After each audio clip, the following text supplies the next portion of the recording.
Atta Halilintar dilarikan ke rumah sakit pasca suami Aurel Hermansyah ini ngedrop selama 2 hari dan hanya bisa terbaring di tempat tidur. Kabar tersebut datang dari akun Instagram pribadi milik Atta Halilintar. Suami Aurel Hermansyah menyebut jika ia harus dirawat di rumah sakit. Bahkan suami Aurel Hermansyah, Atta Halilintar, mengatakan jika penyakitnya bahaya jika dilakukan rawat inap di rumah saja. Bahkan ia juga mengaku dipaksa oleh Aurel untuk rawat inap di rumah sakit. Atta Halilintar juga memposting fotonya yang sedang berada di ranjang rumah sakit. Ia mengatakan semoga sakitnya adalah penghapus dosa.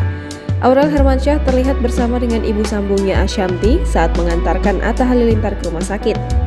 Kabar sakitnya Atta Halilintar pertama kali diposting oleh sang istri Aurel Hermansyah di cerita Instagram miliknya.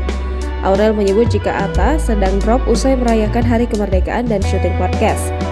Aurel Hermansyah memastikan jika suaminya itu bukan COVID-19 setelah dites PCR. Benar saja, Atta Halilintar terserang penyakit demam berdarah dengue, di mana ia harus rawat inap di rumah sakit. Aurel juga mengungkapkan kesedihannya ketika sang suami jatuh sakit dan hanya bisa terbaring di ranjang rumah sakit. Atta Halilintar yang tak bisa bermain dengan sang anak, Amina, juga mengaku rindu. Banyak juga yang mendoakan Atta Halilintar agar cepat sembuh dan beraktivitas seperti biasanya. Jangan lupa subscribe, share, komen, dan like ya!